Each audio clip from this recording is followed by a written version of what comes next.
Chapter 4. Adam lay with his wife Eve, and she became pregnant and gave birth to Cain. She said, "With the help of the Lord, I have brought forth a man." Later she gave birth to his brother Abel. Now Abel kept flocks, and Cain worked the soil.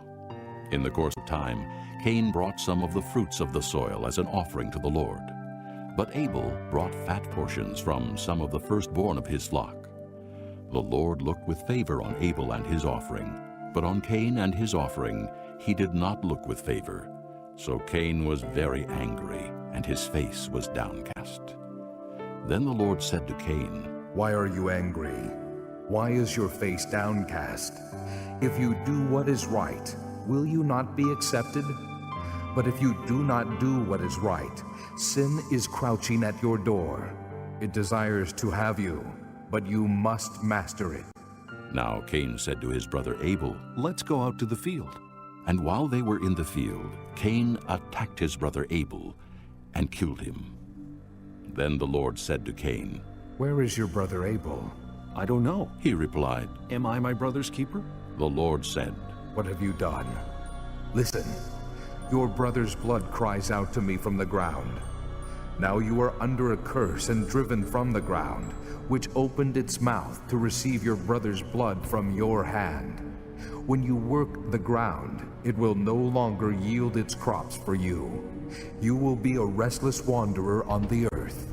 Cain said to the Lord, "My punishment is more than I can bear. Today you are driving me from the land, and I will be hidden from your presence. I will be a restless wanderer on the earth, and whoever finds me will kill me." But the Lord said to him, "Not so. If anyone kills Cain, he will suffer vengeance 7 times over."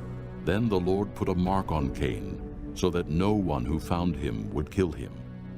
So Cain went out from the Lord's presence and lived in the land of Nod, east of Eden. Cain lay with his wife, and she became pregnant and gave birth to Enoch.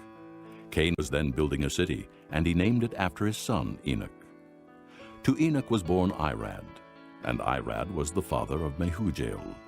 And Mehujael was the father of Methushael, and Methushael was the father of Lamech.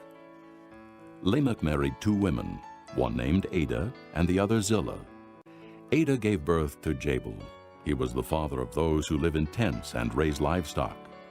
His brother's name was Jubal. He was the father of all who play the harp and flute. Zillah also had a son, Tubal-Cain, who forged all kinds of tools out of bronze and iron. Tubal-Cain's sister was Naamah. Lamech said to his wives, "Ada and Zillah, listen to me. Wives of Lamech, hear my words. I have killed a man for wounding me, a young man for injuring me. If Cain is avenged 7 times, then Lamech 77 times. Adam lay with his wife again, and she gave birth to a son and named him Seth, saying, God has granted me another child in place of Abel, since Cain killed him. Seth also had a son, and he named him Enosh. At that time, men began to call on the name of the Lord. Chapter 5. This is the written account of Adam's line. When God created man, he made him in the likeness of God. He created them male and female, and blessed them. And when they were created, he called them man. When Adam had lived 130 years, he had a son in his own likeness, in his own image, and he named him Seth. After Seth was born, Adam lived 800 years and had other sons and daughters. Altogether, Adam lived 930 years, and then he died. When Seth had lived 105 years, he became the father of Enosh. And after he became the father of Enosh, Seth lived 807 years and had other sons and daughters.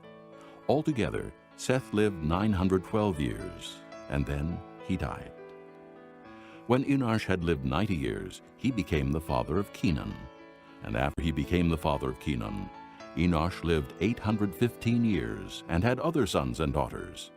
Altogether, Enosh lived 905 years, and then he died. When Kenan had lived 70 years, he became the father of Mahalalel. And after he became the father of Mahalalel, Kenan lived 840 years and had other sons and daughters. Altogether, Kenan lived 910 years, and then he died. When Mahalalel had lived 65 years, he became the father of Jared. And after he became the father of Jared, Mahalalel lived 830 years, and had other sons and daughters. Altogether, Mahalalel lived 895 years, and then he died. When Jared had lived 162 years, he became the father of Enoch. And after he became the father of Enoch, Jared lived 800 years, and had other sons and daughters. Altogether, Jared lived 962 years, and then he died. When Enoch had lived 65 years, he became the father of Methuselah. And after he became the father of Methuselah, Enoch walked with God 300 years, and had other sons and daughters. Altogether, Enoch lived 365 years. Enoch walked with God. Then he was no more, because God took him away. When Methuselah had lived 187 years, he became the father of Lamech. And after he became the father of Lamech, Methuselah lived 782 years, and had other sons and daughters. Altogether, Methuselah lived 969 years, and then he died. When Lamech had lived 182 years, he had a son. He named him Noah, and said, He will comfort us in the labor and painful toil of our hands caused by the ground the Lord has cursed. After Noah was born, Lamech lived 595 years, and had other sons and daughters. Altogether, Lamech lived 777 years, and then he died. After Noah was 500 years old, he became the father of Shem, Ham, and Japheth. Chapter 6. When men began to increase in number on the earth, and daughters were born to them, the sons of God saw that the daughters of men were beautiful, and they married any of them they chose. Then the Lord said, My spirit will not contend with man forever, for he is mortal. His days will be 120 years. The Nephilim were on the earth in those days, and also afterward, when the sons of God went to the daughters of men and had children by them. They were the heroes of old, men of renown. The Lord saw how great man's wickedness on the earth had become, and that every inclination of the thoughts of his heart was only evil all the time. The Lord was grieved that he had made man on the earth, and his heart was filled with pain. So the Lord said, I will wipe mankind, whom I have created, from the face of the earth, men and animals, and creatures that move along the ground, and birds of the air, for I am grieved that I have made them. But Noah found favor in the eyes of the Lord. This is the account of Noah. Noah was a righteous man, blameless among the people of his time, and he walked with God. Noah had 3 sons, Shem, Ham, and Japheth. Now the earth was corrupt in God's sight, and was full of violence.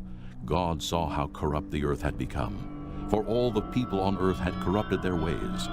So God said to Noah, I am going to put an end to all people, for the earth is filled with violence because of them. I am surely going to destroy both them and the earth. So make yourself an ark of cypress wood. Make rooms in it, and coat it with pitch inside and out. This is how you are to build it. The ark is to be 450 feet long, 75 feet wide, and 45 feet high. Make a roof for it, and finish the ark to within 18 inches of the top. Put a door in the side of the ark, and make lower, middle, and upper decks. I am going to bring floodwaters on the earth to destroy all life under the heavens, every creature that has the breath of life in it. Everything on earth will perish. But I will establish my covenant with you, and you will enter the ark, you and your sons, and your wife, and your sons' wives with you. You are to bring into the ark 2 of all living creatures, male and female, to keep them alive with you. 2 of every kind of bird, of every kind of animal, and of every kind of creature that moves along the ground will come to you to be kept alive. You are to take every kind of food that is to be eaten and store it away as food for you and for them. Noah did everything just as God commanded him. Chapter 2.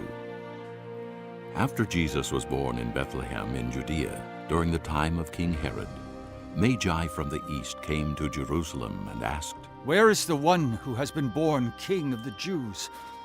We saw his star in the east and have come to worship him." When King Herod heard this, he was disturbed, and all Jerusalem with him. When he had called together all the people's chief priests and teachers of the law, he asked them where the Christ was to be born. "In Bethlehem in Judea," They replied, for this is what the prophet has written. "But you, Bethlehem, in the land of Judah, are by no means least among the rulers of Judah. For out of you will come a ruler who will be the shepherd of my people Israel." Then Herod called the Magi secretly and found out from them the exact time the star had appeared. He sent them to Bethlehem and said, "Go and make a careful search for the child. As soon as you find him, report to me, so that I too may go and worship him." After they had heard the king, they went on their way, and the star they had seen in the east went ahead of them until it stopped over the place where the child was. When they saw the star, they were overjoyed. On coming to the house, they saw the child with his mother Mary, and they bowed down and worshipped him. Then they opened their treasures and presented him with gifts of gold and of incense and of myrrh. And having been warned in a dream not to go back to Herod, they returned to their country by another route. When they had gone, an angel of the Lord appeared to Joseph in a dream. "Get up," He said, "take the child and his mother and escape to Egypt. Stay there until I tell you, for Herod is going to search for the child to kill him." So he got up, took the child and his mother during the night, and left for Egypt, where he stayed until the death of Herod. And so was fulfilled what the Lord had said through the prophet, "Out of Egypt I called my son." When Herod realized that he had been outwitted by the Magi, he was furious, and he gave orders to kill all the boys in Bethlehem and its vicinity who were 2 years old and under, in accordance with the time he had learned from the Magi. Then what was said through the prophet Jeremiah was fulfilled. "A voice is heard in Ramah, weeping and great mourning, Rachel weeping for her children and refusing to be comforted, because they are no more." After Herod died, an angel of the Lord appeared in a dream to Joseph in Egypt and said, "Get up, take the child and his mother and go to the land of Israel, for those who are trying to take the child's life are dead." So he got up, took the child and his mother, and went to the land of Israel. But when he heard that Archelaus was reigning in Judea in place of his father Herod, he was afraid to go there. Having been warned in a dream, he withdrew to the district of Galilee, and he went and lived in a town called Nazareth. So was fulfilled what was said through the prophets, "He will be called a Nazarene,